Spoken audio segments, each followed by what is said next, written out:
Já tá gravando aí. Vamos. Me lembrem só mais ou menos onde eu parei. Né? Deixa eu ver aqui se eu mesmo me lembro aqui. Eu acho que eu parei na parte binomial aqui, não foi? Aí eu estava mostrando aqui o que é que tinha nas próximas partes do livro. Mas eu me lembro que a última aula eu falei de número binomial. O senhor falou binomial consecutivos. Aí falou ele e parou. Foi porque eu provei a relação de Stifel, né? Aí a gente viu que seriam números binomiais consecutivos e também vimos o que eram números binomiais complementares. Se não me engano foi isso, né? Foi isso mesmo. Que é aqui, ó. Que eu dei uma adiantada aí, ele parou aqui justamente onde eu tinha mostrado. Falta a gente entrar aqui na parte que vai ser de indução, a parte que a gente vai ver as implicações aqui que é uma indução matemática. Então, é isso que a gente vai ver na aula de agora.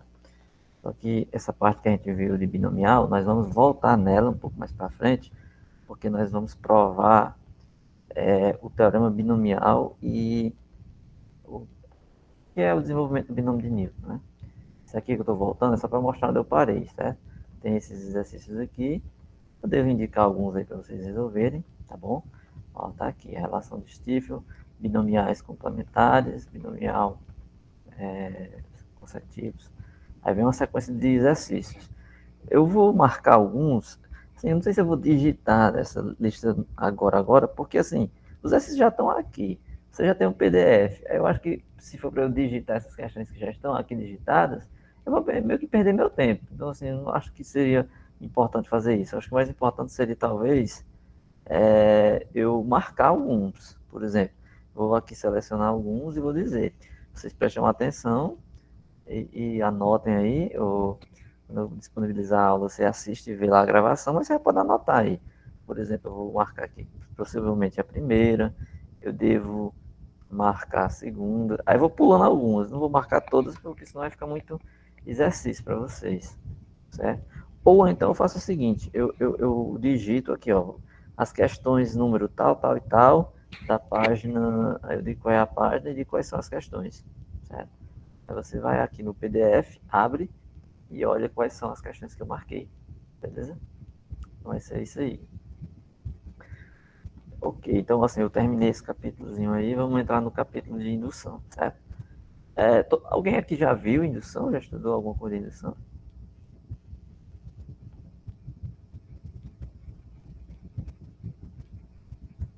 Não, né? Assim, ninguém aqui estudou indução ainda. Eu já vi indução. Você já viu indução, né? Beleza. Ok, então é só para ter uma ideia, assim.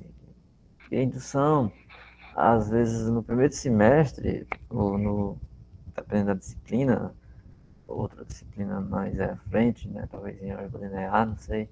Alguma disciplina assim, o professor pode falar da indução e dar uma ideia assim do que é que você fazer uma prova por indução. Aqui nós vamos formalizar isso, beleza? Então vamos lá. Vocês estão vendo aí a tela? Tem aí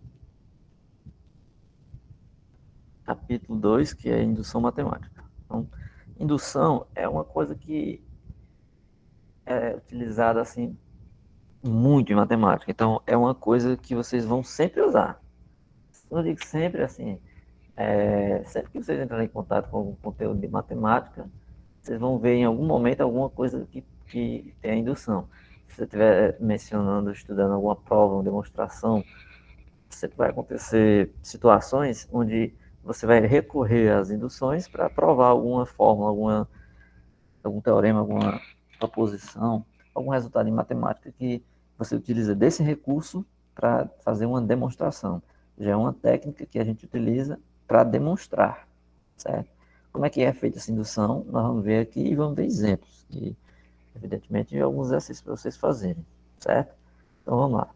Mas antes de passar para a indução propriamente dita, a gente precisa fazer algumas definições. Precisa conhecer alguns elementos e algumas coisas. Primeira coisa, elemento mínimo de um conjunto de inteiros. O elemento mínimo, certo? De um conjunto de inteiros, ou o mínimo, a gente pode chamar só o mínimo se quiser, ele é definido assim. Uma definição bem, mais ou menos óbvia, mas que tem que ficar aqui bem entendida, para não causar nenhum problema na hora de usar, certo? Porque você vai considerar um conjunto de números inteiros. Então, você pega aí um A, como ele coloca aqui, e é um conjunto de inteiros. Então, inteiros, pode ser positivo, pode ser negativo. Então, é inteiros aí. Esse conjunto, você vai chamar que você vai dizer que um elemento é mínimo desse conjunto, certo? É mínimo de A, se você tiver o seguinte, um elemento Azinho, ele está no conjunto A, e ele é menor que ou igual a x para qualquer outro x de A. Resumidamente, de forma bem direta, ele é o menor elemento do conjunto, certo? Na relação de ordem, menor. Suponha que você pegue um conjunto A de inteiros de 0 a 10. O menor elemento é o 0. O 0 é menor que todos os outros, certo? Então, isso aí é o mínimo. Então, a gente utiliza a notação MIN, né, que é o mínimo. Você escreve assim, ó, min de A. Então, você escreve MIN do conjunto. O mínimo do conjunto, ou o menor elemento do conjunto, aí você bota igual a. Ele é um número. Isso aqui é uma igualdade numérica, é um número. Então, para um elemento ser o mínimo do conjunto A, ele tem que obedecer essas duas coisas. Ele tem que pertencer ao A, ou seja, é um elemento que pertence ao A, e para qualquer um outro que esteja no A, ele é menor ou igual. Então, esse é o mínimo. Né? Bem, aí a primeira coisa que surge é logo o teorema. Que teorema é esse? Ele diz que se A, o elemento A, ele é um elemento mínimo de um conjunto A grande, então esse elemento é único. Então, assim, ele está mostrando primeiro aí a unicidade. Esse teorema aqui é a unicidade. Porque em matemática, geralmente, uma das coisas que você tem que se preocupar bastante é em provar a existência e a unicidade. A existência, quando você quer provar que dado elemento ou dado conjunto possui uma propriedade, você tem que provar que aquilo existe. Então, uma prova de existência. Mas, às vezes, quando o elemento lá existe, você também quer saber se existe outro, se não tem só ele com aquela característica. Aí isso aí é unicidade, ou seja, você tem que verificar se esse menor elemento do conjunto ele é único no sentido de não ter outro.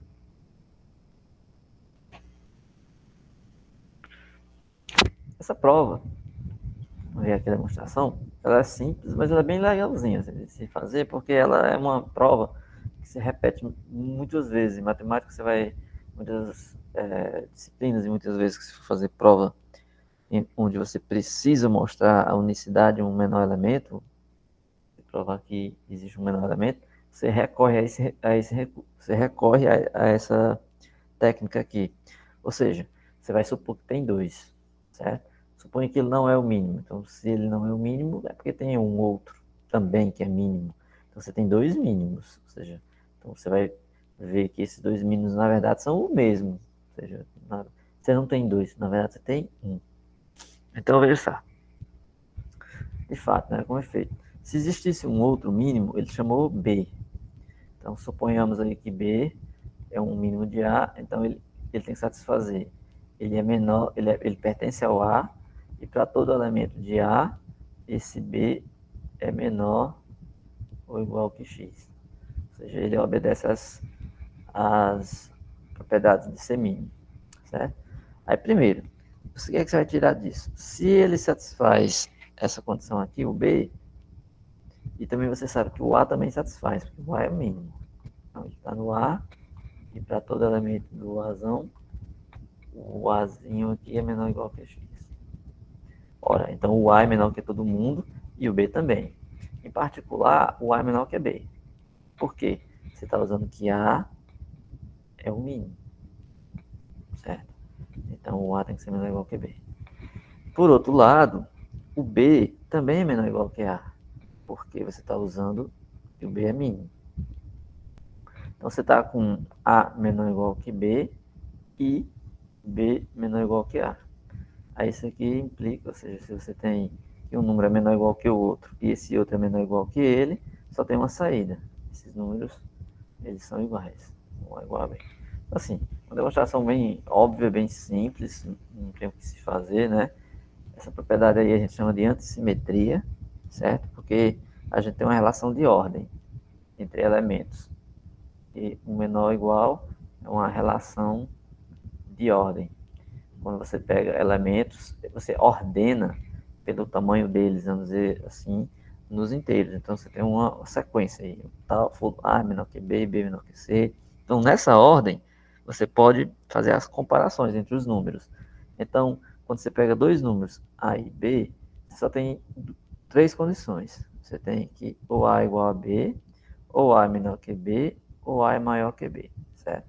Porque quando você está escrevendo A menor ou igual que B, isso aqui na verdade são duas coisas. É A menor que B ou A igual a B. Mas para efeito de comparar dois números, só pode ter essas três condições. Ou A é menor que B, ou A é maior que B, ou A é B. Ora, se você tem que ao mesmo tempo o A é menor ou igual que B e o B é menor ou igual que a única situação que você pode ter aqui para que as duas sejam verdadeiras é você ter a igualdade. E se A for igual a B, essa sentença de cá também é verdadeira, porque B é igual a A. Então é antissimetria. Então A é igual a B. Então significa dizer que se tiver dois mínimos, na verdade é um só. Então isso é unicidade, ou seja, não tem dois. Porque se tiver dois, os dois são iguais. Tá claro?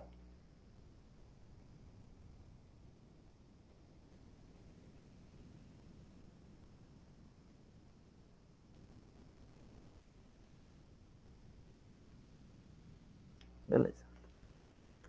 Vamos seguir.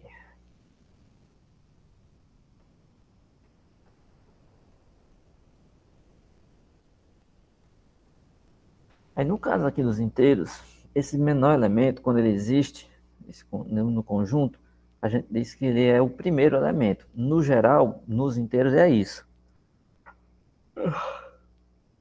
Quando você pega um conjunto, você pega um conjunto de inteiros, você tem um menor elemento, ele vai ser o primeiro. Então significa dizer que o A pertencente ao A grande, se ele é o mínimo, né? E A é o mínimo de A, então a partir daí você vai ter A mais 1, A mais 2 e assim vai, né? No geral. Suponhamos positivo aqui só para coincidir com os naturais. Então, de um modo geral, é isso que eu quero dizer. Você ordena, né? Exemplo, nos naturais você tem 1, 2, 3 e assim vai. Quem é o menor elemento? Quem é o mínimo do N? É o 1. Ele é o menor que todos os outros. Ó. O 1, ele é natural e ele é menor do que qualquer um outro N. Então, você ordenou aí e tem um menor elemento. O mínimo de N é 1, certo? Suponha que você tem um conjunto como esse, ó. Ele pega o conjunto A, formado por x, que é inteiro, e são inteiros maiores que 12. Aqui é maior, é estrito. Então ele tem um mínimo, que é 13, certo? Por que o mínimo desse conjunto é 13? O mínimo de A é o 13. Porque ele quer um inteiro, certo? Que seja maior que 12. Esse é o conjunto A. Então, se você for escrever o conjunto A, você vai fazer assim, 13, que é o primeiro inteiro maior que 12. Aí você vai ter o 14, o 15, o 16, o 17, e aí vai. Você vai se ordenando na sequência. O 13 ele é o menor e, consequentemente, ele é o primeiro. Certo? A partir daí, o que eu falei? Aqui é o A mais 1, A mais 2, A mais 3, A mais 4. E aí você consegue todos os outros. Só que, num conjunto de inteiros, você pode pegar, por exemplo, números negativos também. Certo? Então, significa que nos conjuntos inteiros você pode formar ali números negativos. Só que os conjuntos inteiros, você pode pegar conjuntos infinitos que possuem um mínimo, que nesse caso aqui, porque esse conjunto é infinito.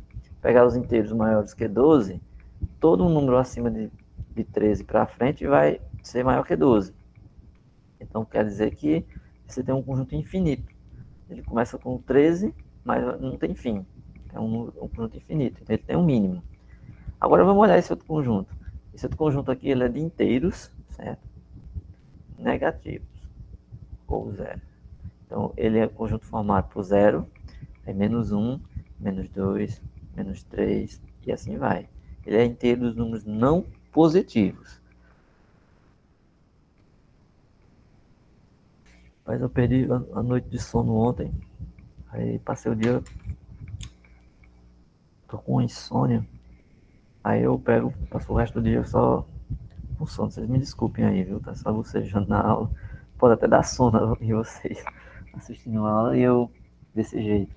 Mas é porque eu tô com um probleminha de sono aí, tenho ficado com esse acordado às vezes certas horas da noite, e no outro dia eu fico assim, o dia meio quase todo, e não consigo dormir direito, tá? Vocês relevem isso. Bem, pois é. O som tá normal? Tá, vocês estão ouvindo? Tá saindo chiado? Não, não? Pra mim tá normal. Ok, beleza. Bem, ok, então, esse conjunto que eu estou falando aí dos inteiros que são não positivos, que é do zero e todos os negativos, o que acontece? Ele não tem um menor inteiro, ele não tem um mínimo. Ou seja, não é todo conjunto que vai ter mínimo, não. Esse aqui é um exemplo, né? Porque ele é formado de 0, menos 1, menos 2, menos 3, e assim vai. Alguém poderia dizer, olha, mas ele não tem o primeiro elemento, que é o zero? Mas o mínimo é o menor elemento, quando o conjunto tem o mínimo. Nesse caso aqui, o menos 1 é menor que zero. Aí o menos 2 é menor que menos 1. Ou seja, cada vez que você está indo aqui para a direita, você está conseguindo um número menor ainda. Menos 3, menos 4, menos 5, menos 10, menos 1000, menos 1 milhão, menos 1 bilhão, sei lá. Não tem fim. É infinito e cada vez mais você consegue um menor. Então não existe, ou seja, não existe um A que esteja no X, aliás, que esteja no Z, que é não positivo, que seja menor do que todo x para todo x negativo. Não existe esse tal elemento, certo? Então ele não tem mínimo, tá certo? Esse daqui, ó, vamos olhar esse conjunto aqui que nós vamos depois trabalhar com coisas do tipo. Ó, pega aqui um conjunto A de todos os naturais, certo? Tal que o 3 divide o x ao quadrado.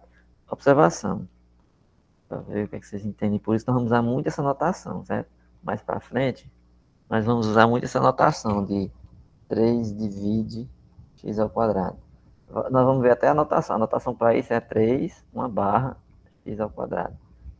O 3 divide o x ao quadrado. O que quer dizer o 3 divide o x ao quadrado? Significa que o 3 é um divisor do x ao quadrado. Ou seja, o x ao quadrado, ele divide por 3 e dá um número inteiro aqui. Certo? É isso que acontece. Quer dizer que o 3 divide. Ou seja, ele vai pegar o x ao quadrado e vai dividir o x ao quadrado de tal forma a resultar no inteiro. Esse número aqui é um inteiro. Então ele está pegando um número natural que divide o x ao quadrado. Ele está dizendo que esse conjunto tem elemento mínimo o 3.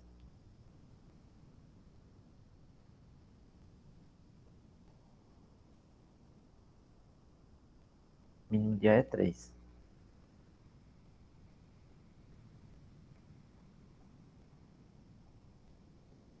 É porque eu não escrevi direito. O conjunto A é formado do x natural, tal que o 3 divide o x ao quadrado. Então, presta só atenção. O x que você colocou aqui, que é o x natural, é esse mesmo x ao quadrado. Ele está dizendo que o menor que satisfaz isso é o 3. Por quê?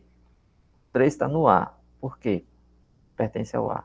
Porque o 3 ele é natural e o 3 divide 3 ao quadrado. Então, o 3 divide 9. Né? Porque 3 ao quadrado é 9. E outra coisa, o 3 vai ser menor que todo x para esse conjunto. Todo x pertencente a A. Aí você pode perguntar por que ele tirou o 1. O 1 não pertence a A, porque ele diz que o número é natural e o 3 divide o número ao quadrado. Só que se você pegar o 1, o 3 não divide. Ele não divide 1 ao quadrado, porque 1 ao quadrado é 1. 3 não pode dividir 1. Porque quando a gente fala de divisão aqui, é divisão sempre de número inteiro. Então não pode ser um número com fração, um número racional, um número com vírgula, não pode ser isso, não é um racional. Então o 3 não divide o 1, então o 1 não pode estar nesse conjunto. E o 2 também não pode estar nesse conjunto, porque o 3 divide x ao quadrado, e x ao quadrado é um número par, o 2 ao quadrado, né? Se você pegar o 2 ao quadrado é 4, então o número ímpar não vai dividir o número par, certo? Então, nem o 1 nem o 2 está nesse conjunto. Logo, o primeiro número que ele encontra nesse conjunto, ou seja, o menor que ele encontra é o 3. O 3 pertence a esse conjunto, certo? Então, ele é o mínimo.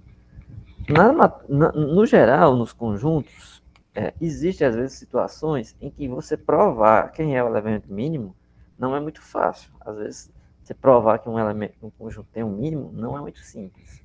Vocês vão fazer, vocês estão no sexto, né? Vão fazer a disciplina de análise. Estão fazendo, eu acredito, né? Quem está fazendo disciplinas do sexto, né?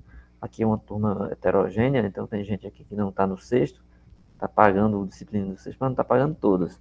Quem estiver fazendo disciplina de análise vai perceber que lá você vai ter uma hora que você vai estudar as cotas, cota superior, cota inferior, existência do Supremo,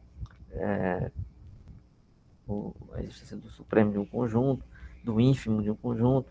Aí vocês vão ver que tem a ver com isso, a existência do mínimo ou do máximo, se o Supremo está no conjunto, o mínimo, se o ínfimo está no conjunto. Aí vocês vão ver que, às vezes, determinado conjunto, provar a existência de um mínimo não é fácil, né?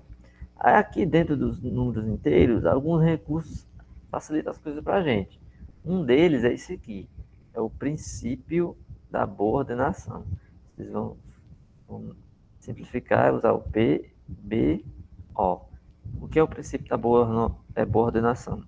Ele está dizendo o seguinte, ele diz, todo conjunto não vazio A de números inteiros não negativos possui um elemento mínimo. Ou seja, ele está dizendo que se A for um conjunto formado por inteiros não negativos, certo? Ou seja, esse x aqui é inteiro, tal que ele é maior ou igual que zero, certo? Não negativo é isso. Eles são maiores que zero ou zero. Ele está dizendo que todo conjunto de inteiro que é assim, existe um mínimo desses conjuntos.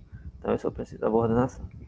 Ele dá um exemplo aqui, ó. Ele dá o exemplo dos inteiros positivos. Os inteiros positivos é do 0, 1, 2, 3, 4. Então, em outros termos, todo subconjunto não vazio daqui. Aí você tem os inteiros, você tem aqui o 0, 1, 2, 3, 4, 5, 6. Então, o princípio da boa ordenação, ele só vale nesse lado aqui da reta. Certo? Menos 1, menos 2, 3. Por que não vale nesse da esquerda aqui? O que diria aí, rapidinho?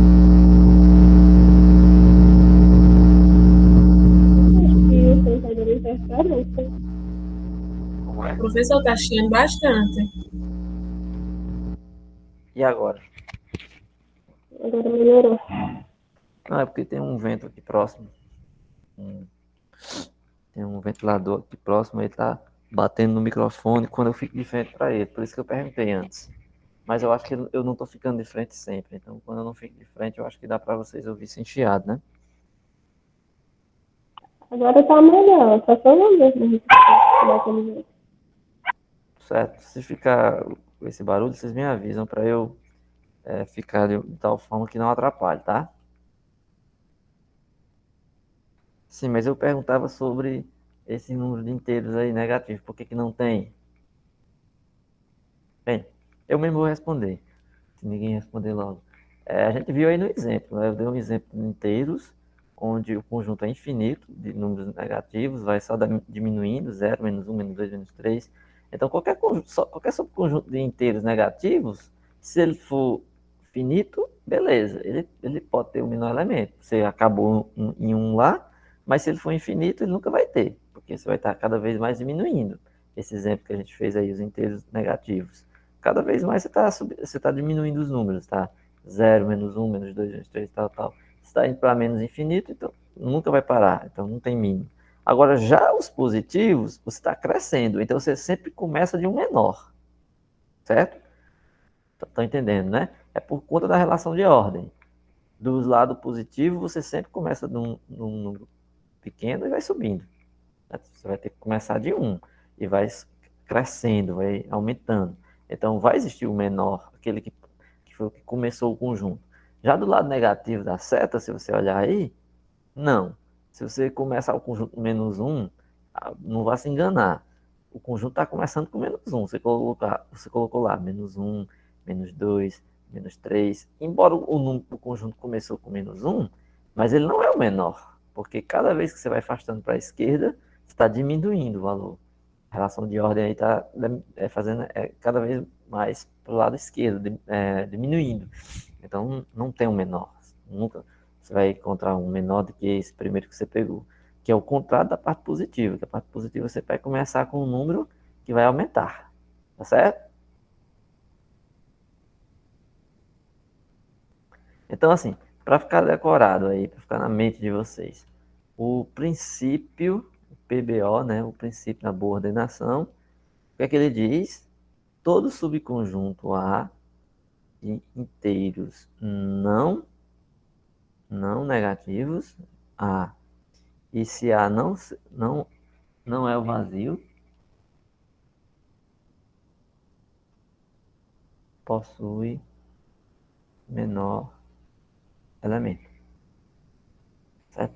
É isso que diz o princípio da boa ordenação. Então, tem que ficar aí mais ou menos memorizado. Todos os conjuntos inteiros não negativos, certo? Não, e não vazio, evidentemente, né? Porque se for vazio, você não tem nenhum elemento. Então, possui um menor elemento. Certo? Então, o princípio da boa ordenação é isso. Ele vai ser útil várias vezes para a gente garantir um menor elemento. Nas demonstrações, várias vezes nós vamos precisar pegar um menor elemento do conjunto. Mas aí, para pegar esse elemento do conjunto, você precisa ter a garantia que esse conjunto tem um menor elemento. Você não pode pegar um elemento lá sem saber que existe. Por que existe esse menor elemento? Você tem que se questionar.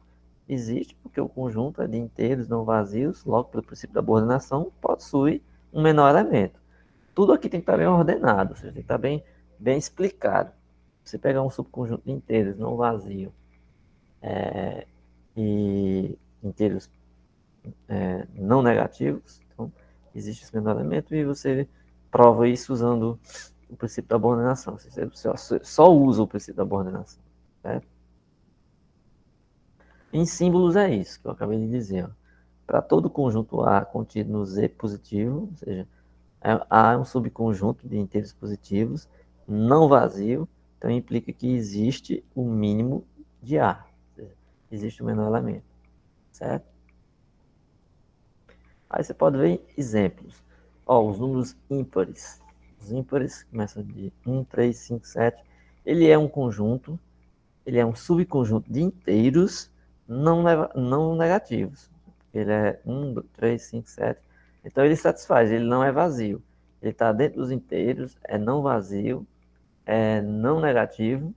Logo, pelo princípio da ordenação, você sabe que ele tem um menor elemento. E esse menor elemento é bem visível, é o 1. Né? Você está aí, é o 1.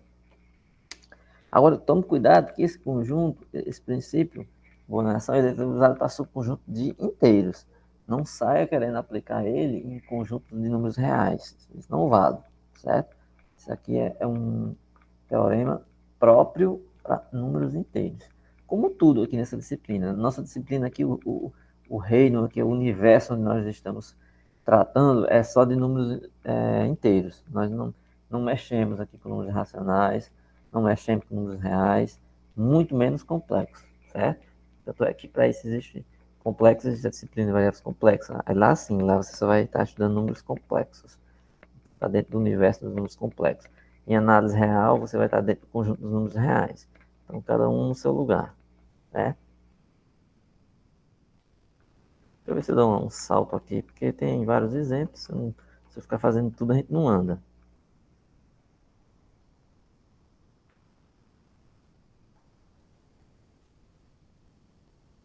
Vou fazer esse teoreminha aqui, que ele é importantezinho. Esse teoreminha aqui, às vezes a gente vai fazer umas demonstrações em teoria dos números e ele aparece jogado lá na demonstração e você às vezes nem nota. Tipo assim, ele usa isso daqui, como é que eu posso garantir isso? Assim, é uma coisa que você faz aqui e mais para frente, posteriormente em outras demonstrações, você usa isso. Vamos imaginar, se A e B são dois inteiros positivos quaisquer, então existe um inteiro n tal que n vezes o A é maior ou igual que o B. Ou seja, pegue dois números, A e B. Não importa. Você é inteiros positivos, né? Ó, positivos quaisquer. Números inteiros positivos quaisquer. Vai existir, ou seja, existe um n inteiro tal que n vezes A é maior ou igual que B. Eu vou pedir aqui a vocês dois números. Eu quero que alguém diga aí um número e outra pessoa diga outro número. Pode pegar números grandes, certo? Alguém aí, se for livre vontade, diga aí um número A e outra diga o número B. Certo? Alguém falou 7? Nota 10 o outro. Vocês pegaram um pequeno, mas tudo bem. Ó, tem o 10 e o 7. Ele quer dizer assim, não importa os números que você pegar, existe um natural tal que n vezes 1 fica maior que o outro. No caso, o 7, para você ter essa desigualdade, basta que eu multiplique por 2. Se eu multiplicar o 2 por 7, já passa de 10. Mas vocês não pegam número pequeno demais. Vamos pegar um número assim, tipo 2021. Aí o B pega assim, sei lá, 40.600...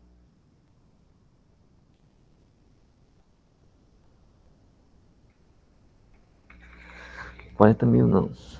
40.630. Certo. Vou pegar esse número aqui. Coloquei o número B. Sei que o A é muito menor que B. Mas vai existir algum número, eu multiplico 2021, que vai tornar esse número maior que o 40.630. Quem diria que número é esse?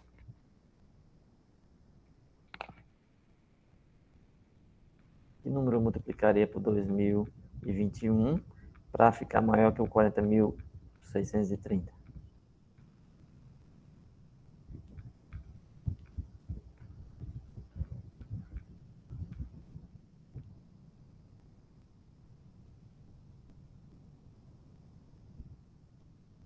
Se multiplicar o 20. 21. Sabe que se multiplicar o 20 dá certo? Você falou o 21? É. Você falou o 21, né? Isso. Eu vou anotar aqui o 21. Se você pensar assim, olha, 40.000, o número é 40.600 e tanto. Isso aqui é 2021. Vamos pensar no 40.000 e no 2.000. 40.000, quando se divide para 2.000, dá 20. Só que aqui é mais do que 40.000. É 40.630. Mas, de repente, você colocar 20 vezes 20 vezes 2.000, já vai dar 40.000. Se colocar 20. Mas, de repente, não passa, porque é 20. Mas, se eu colocar o 21, talvez passe. Acho que você deve ter feito aí a conta. Então, 21 deve passar, né?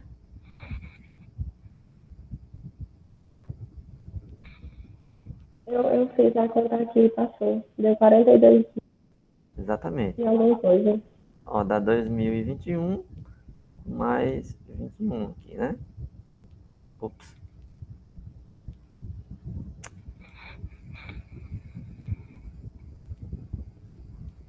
Deu quanto aí, você falou? Deu 42 mil e alguma coisa. Deixa eu ver aqui. 42.441.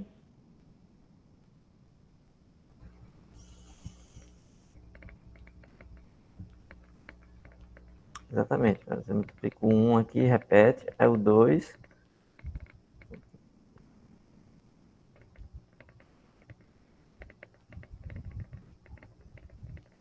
Dois vezes 1, 2. 2 vezes 2, 4. 2 vezes 2, 2 vezes 0, 0. 2 vezes 2, 4.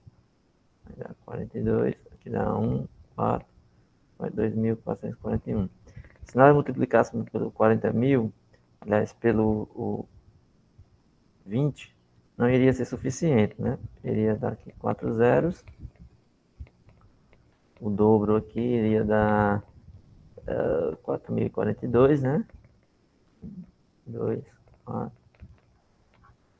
Daria 40.420. Não passaria, então você precisaria de 21 para poder passar. Mas o que eu quero que fique na essência é o seguinte: não importa o tamanho dos números. Você consegue um que multiplica pelo outro, fica maior do que. Você consegue um número que multiplicado por um deles fica maior que o outro. E isso vale para qualquer um dos dois. Se eu mudasse a ordem aí A e B, não, tanto faz, porque se você mudar a ordem é só você fazer o produto por B em vez de fazer por A. Ser B, ou sendo B ou sendo A, não vai fazer diferença nenhuma.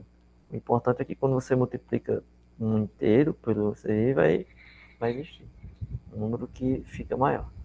Aí assim, se nós fôssemos fazer isso com exemplos, você pega aí um papel, aí você ia passar a noite inteira, a semana inteira, o mês inteiro, o ano inteiro, e todo exemplo que você pegasse, você iria conseguir isso. Porque você sabe que isso é verdade. Então, isso significa que qualquer exemplo aí que você tentar fazer, você vai sempre conseguir. Esse N que multiplica esse número fica maior.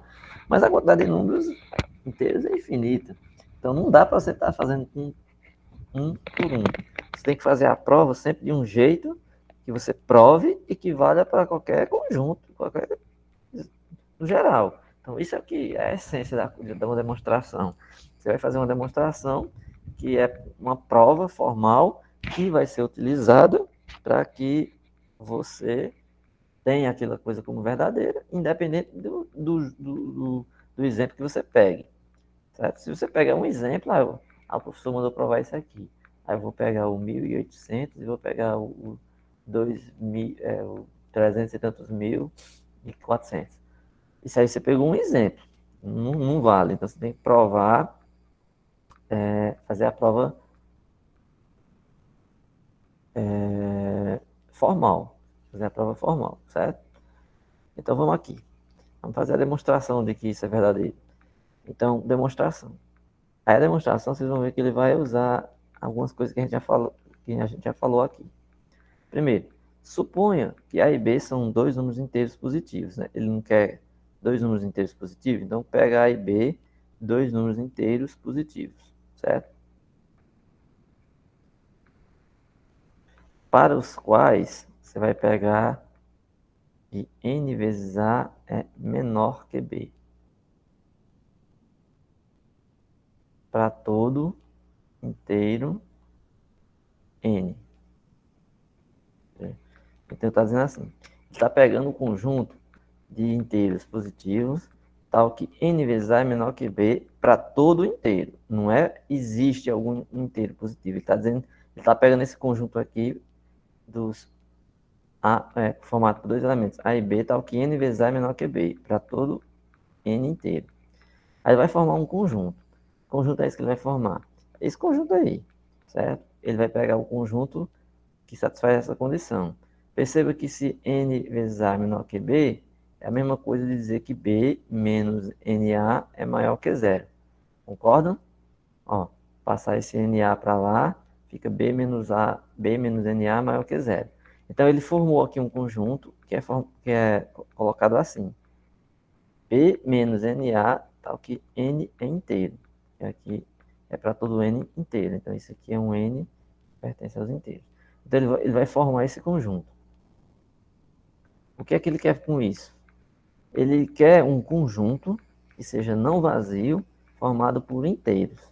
Se esse conjunto for não vazio, formado por inteiros, então ele tem como utilizar o princípio da coordenação. Primeiro, por que esse conjunto é não vazio?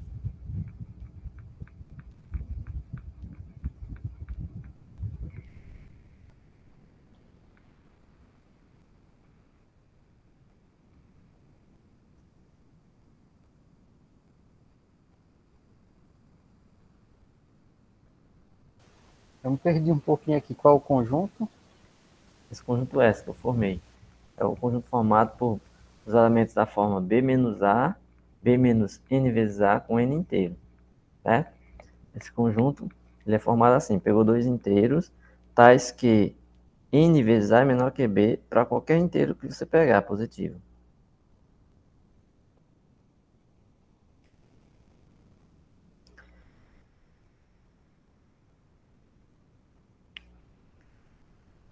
Bem, se esse conjunto ele é definido assim para qualquer N inteiro, se você pegar o N qualquer aí, isso aqui vale para qualquer N inteiro, né? Então, se você pegar N igual a 1, por exemplo, você já está dizendo que você pegou um A menor do que B. Claro, isso é possível, porque quando você escolhe A e B, naturalmente um dos dois elementos já é menor do que o outro. Aí você pode, sem perda de generalidade, supor que o A é menor do que B. Se você pegar um dos dois, um deles já é menor que o outro.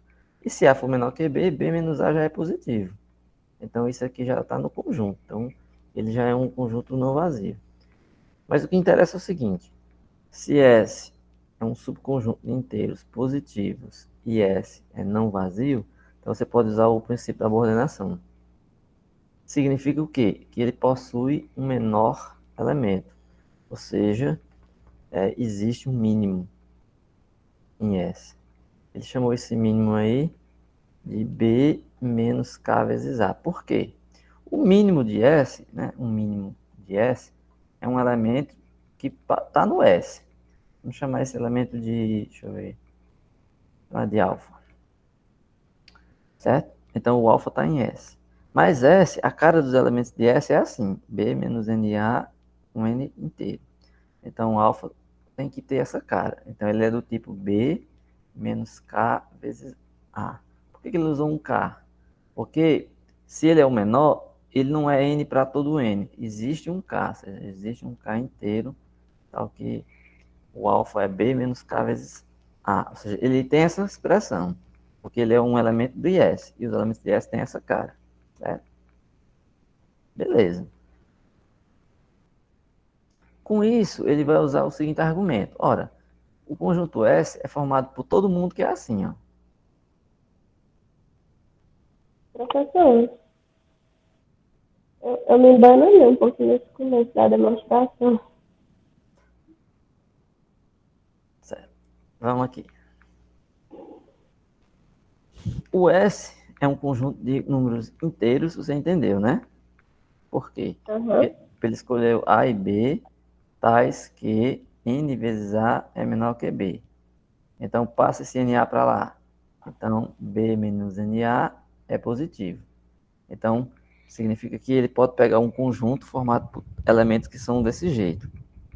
S é um conjunto formado por elementos da forma B menos NA, um N inteiro. Esse conjunto é não vazio, porque você pode, sem perda de generalidade, supor que A é menor que B. Então, ele tem pelo menos um elemento. Logo, pelo princípio da coordenação, ele é um conjunto de inteiros positivos, não vazio. Logo, ele tem um menor elemento. Eu chamei esse menor elemento do mínimo dele, eu chamei de alfa.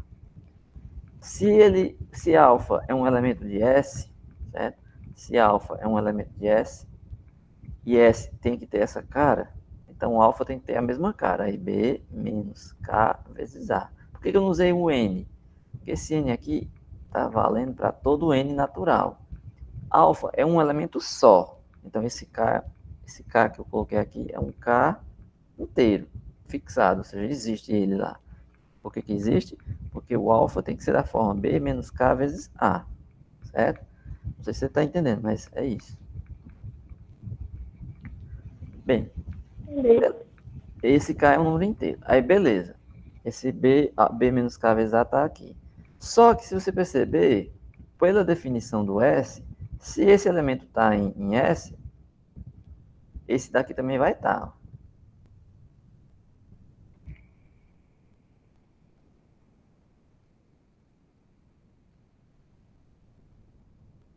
Certo?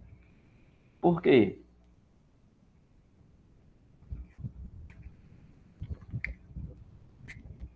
Porque esse vai estar.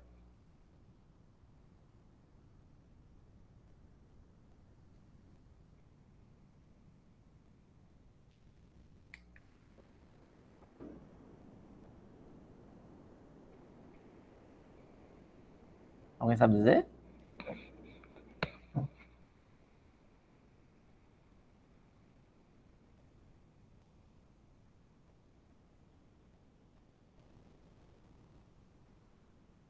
Por que o B menos K mais 1 vezes o A também está em S? É simples. É só você olhar a cara do S. O S são os elementos do tipo B menos 1 inteiro vezes A. Se K é inteiro, K mais 1 também é inteiro, entendeu? Então, assim, ó, para vocês não se perderem. Vamos lá, eu vou tentar clarear aqui. Esse aqui é um elemento que está no S e ele é o menor deles, com o K aqui, ó, nesse lugar. K é um número inteiro. Só K sendo um número inteiro, nós sabemos que K mais 1 também é inteiro. É o sucessor dele. E S são todos os elementos que têm essa cara. Logo, o elemento B menos K mais 1 vezes A também tem que estar em S. Certo? Porque S contém todos os elementos desse jeito. Certo? Beleza. Então vamos agora fazer o seguinte raciocínio. Conta. Pega o B menos o K mais 1 vezes A. Eu vou distribuir aqui. Eu vou fazer esse A vezes K e A vezes 1. Então vai ficar B menos K vezes A menos A vezes 1 é A. O menos aqui menos A. Tá certo? Então eu vou estar com o número B menos K vezes A menos A. Tá claro?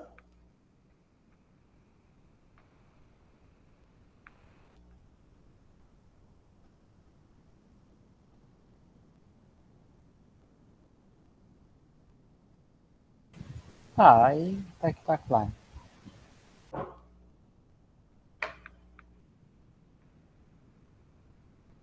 Ok. Então, eu vou só comparar aqui os números. Eu tenho aqui o B menos K vezes A menos A menor que B menos K vezes A. Porque assim, ó, eu sei que esse número aqui é o menor. Aí eu estou querendo comparar esse aqui, que foi esse que eu acabei de mexer, esse número aqui, ele é menor do que B menos K vezes A. Vocês percebem, por que esse daqui é menor do que esse? Vocês percebem? Ó, ele está com um número inteiro, que é o B menos K vezes A, e ele retira um outro número positivo. Então, se você tem um número inteiro e retira um pedaço positivo, fica menor do que ele, concorda? Você tem um número, retirou um pedaço, por que o A é positivo? Lembra lá da hipótese, o A e o B são números positivos. Então, você pegou um número, retirou uma parte positiva. Todos esses dois números são positivos. Você retirou um número positivo de um positivo aqui. Então, esse número aqui, se você tirar uma parte dele, esse todo fica menor do que ele inteiro aqui. Certo? Vamos pensar em números. Pega o 5 e retira 2. Obviamente, o resultado tem que ser menor do que 5. Porque você já retirou uma parte de 5. É isso que eu quero dizer. Então, ele tem B menos K vezes A menos A é menor do que B menos K vezes A. Certo? Só que aqui nós vamos ter um absurdozinho, porque eu desenvolvi o B menos K mais 1 vezes A. De um lado eu desenvolvi esse e mostrei que é menor do que B menos K vezes A. Só que esse daqui é o menor, é o mínimo de S. Aí como é que ele é o mínimo e tem um aqui que é menor do que ele? Vocês perceberam? Nós acabamos mostrando que esse é menor do que esse. Certo? Então isso é uma contradição. Certo? Se é uma contradição, certo? Onde é que está a contradição? Contradição é de eu ter conseguido um elemento aqui, certo? Menor do que esse daqui, ó.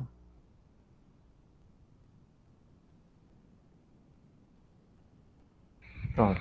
Então, se isso aqui é uma contradição, então a gente tem que encontrar onde está a contradição. A contradição está na definição desse conjunto. Ou seja, nós definimos um conjunto S formado por B menos NA, um N inteiro, tá? Todo N. Logo, significa dizer que esse conjunto não vale para todo N, ou seja, S ele não pode ser B menos NA para todo N. Significa dizer que existe um N tal que essa desigualdade aqui ocorre ao contrário. Aí essa propriedade aqui, devido a esse teorema chamado de teorema de Arquimedes, ele vai ser usado como um nome de propriedade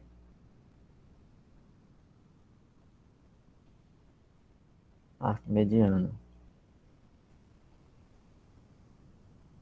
Arquimediana.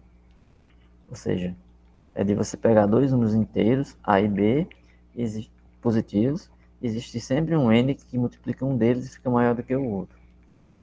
Certo? No momento, assim, claro, é interessante que vocês entendam essas demonstrações. Mas se ficar alguma dúvida, o que você faz? Você pega essa demonstração, tenta fazer ela, escreve no papel, tenta rabiscar e entender a prova. Aí quando você estudar passo a passo da demonstração, você vai entender assim, o porquê de certas passagens que eu utilizei e vai conseguir captar assim, a essência da prova. Mas se por acaso eu tiver dúvida em algum momento, aquele ter entendido agora, você pode admitir o resultado, depois você pega o resultado, escreve e tenta entender esse passo a passo, né? Essa justificativa aí de cada passo da explicação. Certo? No momento, vamos ver aqui exemplos. A gente fez aí alguns exemplos, vocês estão vendo. Suponho que nós peguemos dois números, né? A, B, 11 e A igual a 2. Então, nós fizemos esse exercício, né? Então, se nós pegarmos o N igual a 6, ó, 6 vezes 2, 11, passa. O A igual a 9, B igual a 5. O N igual a 1 já serve. 1 vezes 9 já é maior que 5. Se você pegar o A já maior que o B, então o N é o próprio 1. 1 vezes A já fica maior que B. Então não precisa ter a preocupação de escolher um número grande aí que vai servir para fazer a conta. Certo? Ok. Aí com isso daí, com o princípio da coordenação, a gente pode falar do princípio da indução finita. Que é o que nós vamos falar bastante, a indução. Eu vou colocar aqui como um teorema. Você tem aí S é um subconjunto de N dos inteiros, né, que são positivos, está dentro de N, e que ele satisfaz essas duas coisas aqui. Primeiro, o 1 está em S, certo? O 1, ele está no conjunto S, certo? E pertence a S, então é isso. A outra propriedade, ele diz o seguinte, para todo inteiro positivo K, se o K estiver em S, então o K mais 1 também está em S. Ou seja, se o K estiver no conjunto S, o sucessor dele também está. Né? Aí nessas condições, esse S ele é o conjunto dos números inteiros positivos, ou seja, ele é o próprio conjunto N. Se você tiver um conjunto S contido em N e esse S satisfaz essas duas condições, implica que o S é o próprio N, ou seja, os naturais têm essa propriedade, né, de o 1 pertencer a eles e qualquer inteiro que você pegar positivo, que está no N, o sucessor dele também está. Então, esse S coincide com o conjunto N.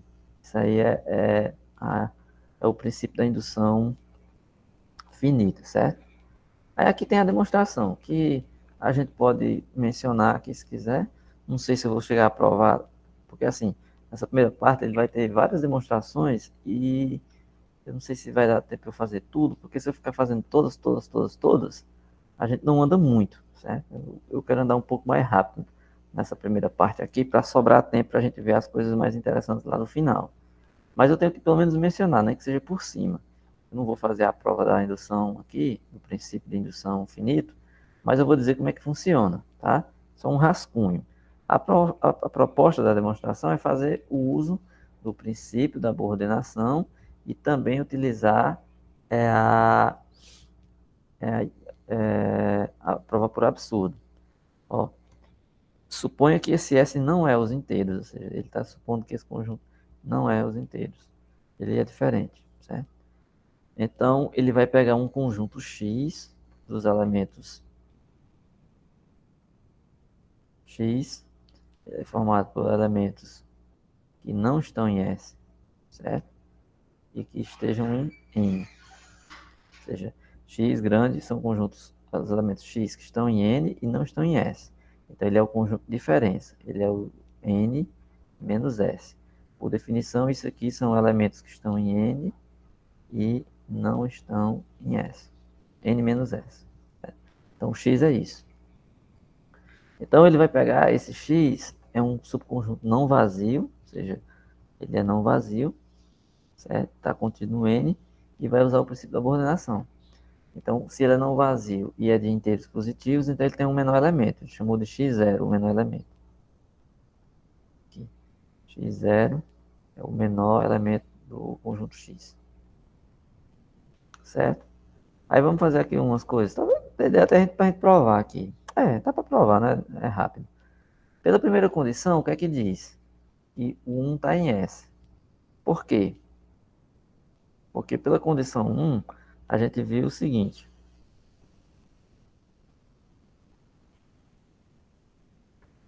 O 1 pertence a S, né? Ele está querendo mostrar que esse conjunto é os naturais, na verdade. Então, o 1 pertence a S, e na segunda condição, se tiver um K que está no S, o sucessor dele também está. Então, o que você vai ter? Ora, o 1 está em S pela hipótese, porque ele está supondo que o 1 está no S. Ora, mas se 1 está em S, o x0 também está... O x0 é maior que 1. Por quê? Porque x0 é o menor elemento de x. Certo? Então significa que x0 pertence a x. Só que x é n menos s. Certo? Significa que x0 pertence a n menos s. Se x0 pertence a n menos s, x0 pertence a n, logo ele é natural, inteiro, positivo, e ao mesmo tempo ele não pertence a s. Certo? Mas s satisfaz essas condições, né? O que é que ele tem? Das propriedades que ele colocou. Fica ruim ficar só subindo e descendo, né?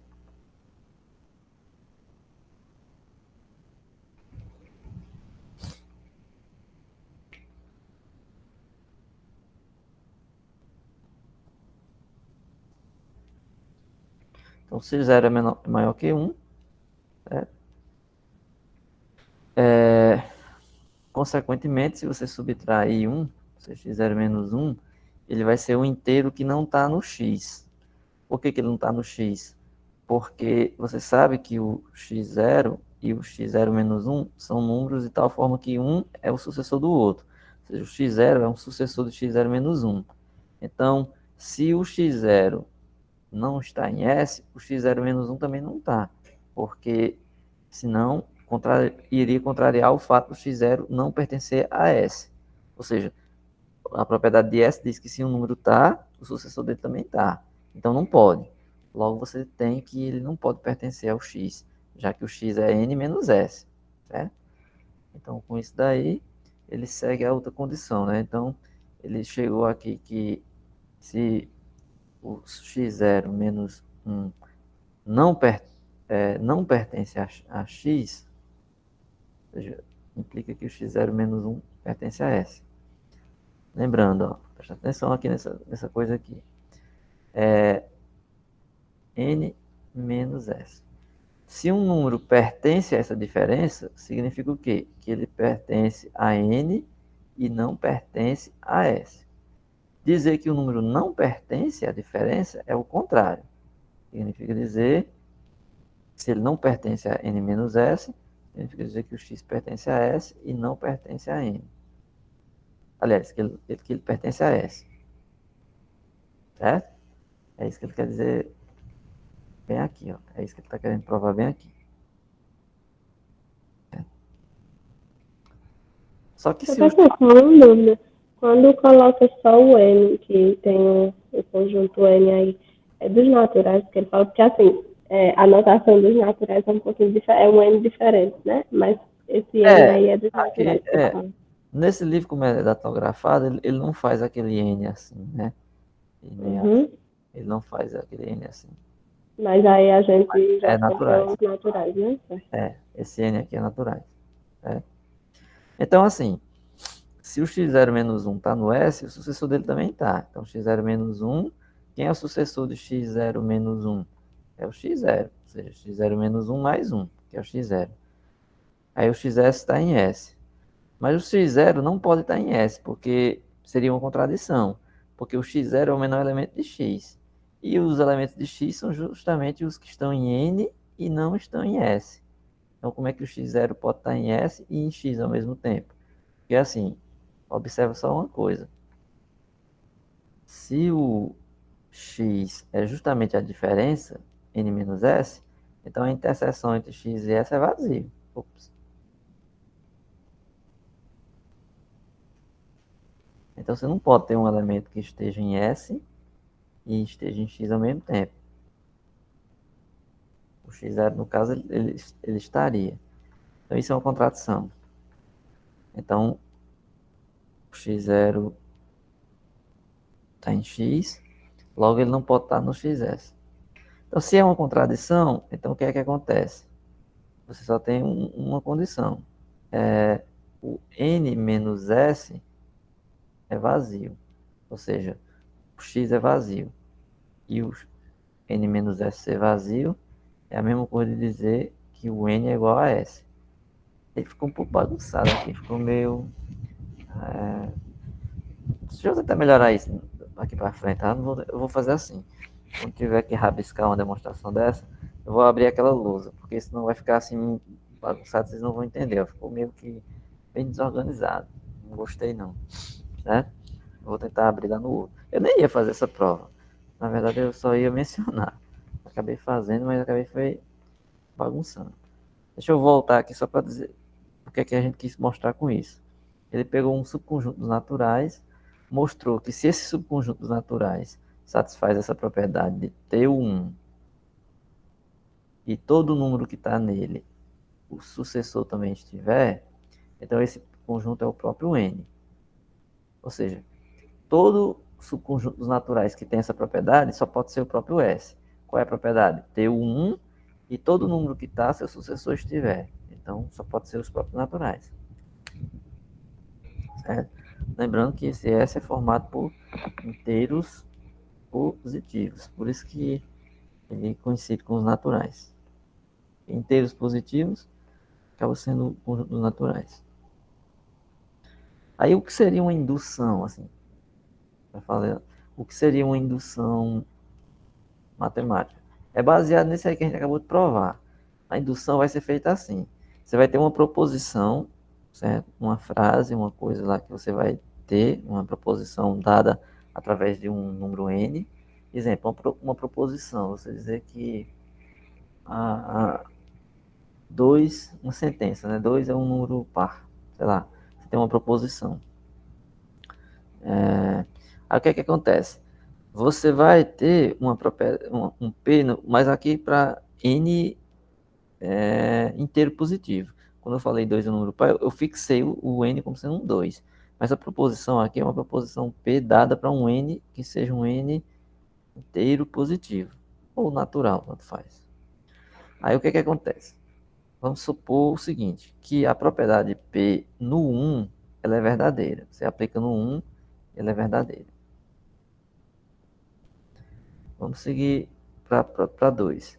Suponha que para um K que você pegar, né, nesse conjunto de inteiro positivo, a propriedade PK é verdadeira, suponha, né? Aí com isso você prove, ou seja, se essa é verdadeira, se a propriedade P no K é verdadeira, a propriedade P no sucessor dele, no K mais 1, também é verdadeira.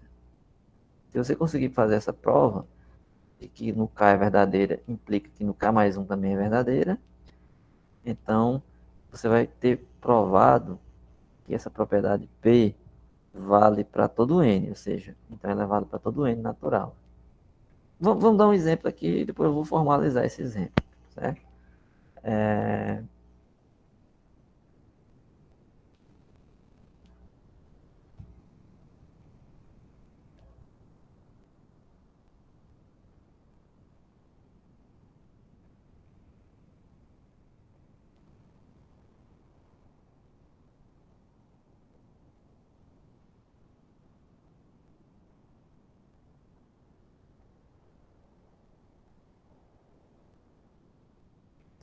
eu escrevi isso aqui. 2 elevado a n é maior ou igual que n para todo n natural. Vocês acham que isso é verdadeiro ou é falso? Achar, assim, não é para provar, é só intuição. Vocês acham que é verdadeiro ou é falso? Acho que é verdadeiro, professor. Acho que é verdadeiro, né? Uhum. Só que aí você vai lá e vê, é para todo n maior que 2. Então você vai lá e vai vendo, 2 ao quadrado é maior que 2, porque 2 ao quadrado é 4. Então aqui, ok. Vamos pegar o 3. 2 ao cubo dá 8, que é maior que 3. 2 à quarta, que é 16, é maior ou igual que 4. Aí você diz, parece que é verdadeiro mesmo. 2 elevado a 5 é 32, que é maior que 5. Aí você diz, é verdadeiro, acabei. Aí é onde está. Você precisa provar por indução. Aí é onde entra. Primeiro você verifica para o primeiro número da propriedade. Aí quem é a proposição? Quem é a proposição? A proposição P é essa frase. P é essa expressão. 2 elevado a n maior ou igual que n para todo n maior ou igual que 2. N natural. Então quem é o primeiro elemento aqui desse conjunto na proposição? É o 2. Então o primeiro que a gente verificou aqui foi o 2. Por que eu não coloquei o 1? Por que eu não tentei o 1? Porque eu já sei que para 1 não é. 2 elevado a 1 é 1, dá 2. Aliás, dá verdadeiro, né? Ou, dá verdadeiro, né? Porque 2 elevado a 1 é 2, que é maior ou igual que 2. Eu poderia ter colocado 1 aqui. Não, eu acho que não, porque eu também me confundi nisso, porque, no caso, 2 elevado a 1 é maior ou igual, vai dar 2, né? Não, mas o n não é 2. Aqui o N, justamente, o N é 1. Vai dar. O n é 1, mas se o Sei n lá, me for 1, fica confundi 2 agora. maior que 1. Se o n for 1, É verdade. aqui é 1. Aí 2 elevado a 1 é 2, que é maior que 1. Estou dizendo que já valeria Uhum. para todo n aqui. Então, melhor ainda. Então, para todo n natural. Então, significa que você poderia verificar a primeira propriedade no 1. P de 1 é verdadeira? No caso aqui é verdadeira. Porque 2 elevado a 1 é 2, que é maior que 1. Aí você vai fazer o seguinte, você vai supor, né, que suponha válido para um K. 2 elevado a K é maior ou igual que K. É? Aí você está supondo isso aqui para um K natural. Aí você tem que usar isso, certo? Você vai ter que usar isso aqui para provar que 2 elevado a K mais 1 vale também. Ou seja, você vai ter que usar isso para concluir esse. Certo? Vai ter que usar esse. Aí se você consegue fazer isso, isso aqui é o passo indutivo. Isso aqui é a hipótese de indução, certo? Hipótese de indução. E isso aqui é a prova. Você provou. Você concluiu através da hipótese de indução que vale para K mais 1. Ou seja, vale para um K inteiro, qualquer positivo, e vale para o sucessor dele. Logo, vale para todo K natural. Aí isso aqui é a indução. É você ter o P aplicado ao K sendo verdadeiro. E com isso você mostra que o P de K mais 1 também é verdadeiro. Aí, essa passagem do K para o K mais 1 é a prova, certo? É a prova de que vale a proposição para todo K, no caso aqui inteiro positivo. Então, assim, esse é o processo de indução que a gente vai aprender, que a gente vai treinar, certo? É mostrar que para um certo número é verdadeiro. Ele coloca um aqui, mas depois, mais para frente, a gente vai ver que tem uma reformulação para um M ou um L qualquer, porque não necessariamente uma proposição precisa começar do 1. Essa daqui é porque, coincidentemente, eu pus um que começa do 1. Mas existem algumas que pode começar do 2, pode começar do 4, de 10. Então, é uma proposição que vai valer a partir de um certo número. Aí você pega para um mais para frente, para um K qualquer, e tenta provar para o sucessor dele. Então, isso você prova para todos. Então, a demonstração é assim que funciona. Não é você provar para um número e eu fiz aqui para um, fiz aqui para outro e já suponho que vale para todo mundo. Não é assim que funciona, certo? Beleza, eu acho que eu vou parar por aqui e amanhã a gente vai fazer várias dessas demonstrações. Ó. Tem várias aqui. Inclusive tem aqui eu coloquei. Ó. Vamos ver só essa. Ó. No caso é maior, né? 2 elevado a n é maior estrito. Não chega a ser maior ou igual. É maior do que n a todo n natural. Veja que por 1 é verdadeiro, ó. P de 1 é verdadeiro. Pois 2 elevado a 1 é 2, 2 é maior que 1. Ok. Qual é a hipótese de indução? Você vai supor que vale para o K. Então, a propriedade do K é 2 elevado a K ser maior que K com K natural. Então, nesse momento, você está supondo que isso é verdadeiro. Você está admitindo aqui. Supondo. Verdadeiro. Essa aqui a gente chama de hipótese de indução.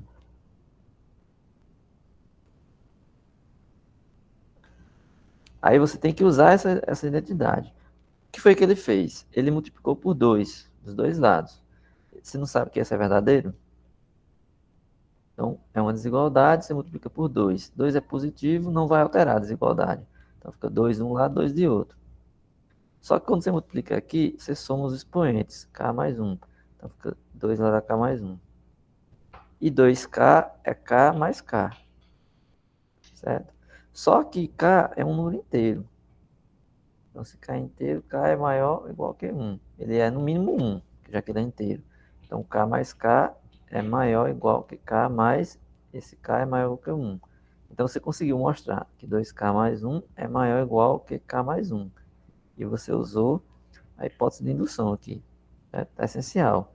Então, provando para K mais 1, você tem que a propriedade agora é válida para P.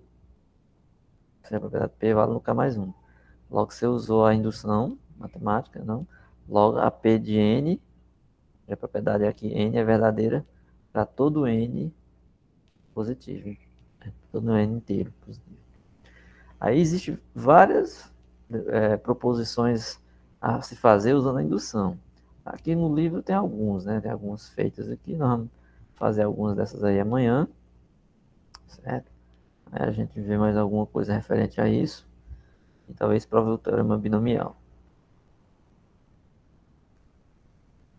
Aí tem uma versão aqui, ó. Essa versão aqui é a versão que eu falei agora há pouco. Não necessariamente começando do 1, ó. Começa de um R qualquer. Aí você faz a partir do R. É a mesmíssima coisa. A única diferença aqui dessa versão é para que ele não comece no 1. Certo?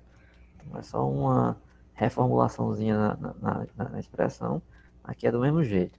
Aí existem várias outras desigualdades aqui. Aí eu vou também amanhã escolher alguns exercícios para eu marcar para vocês resolverem, tá bom? Para já fazer uma pequena... Ó, que aqui vocês vão ver que tem exercício. Eu já vou deixando uns aí para vocês resolverem. Então amanhã a gente prova algumas dessas usando indução. Vê essa segunda versão mais geral. Prova mais outras desigualdades e eu deixo uma listazinha de exercícios para vocês resolverem. Beleza? Tá ótimo, professor. Beleza. Pois é isso aí, pessoal. Eu vou encerrar aqui. Deixa eu só ver rapidinho aqui a frequência, o registro. Eu vou deixar aqui, depois eu faço o registro formal mesmo, chamando um a um. Eu já estou vendo aqui quem são todos vocês. Então, como é uma turma pequena, eu já identifico logo aqui no diário da classe. São 9, aqui já tem 9, né? Tá todo mundo então, praticamente. Então é isso. Então a gente se vê na aula de amanhã. Tchau, professor. Boa noite, até amanhã. Boa noite, Boa até noite. amanhã. Boa noite.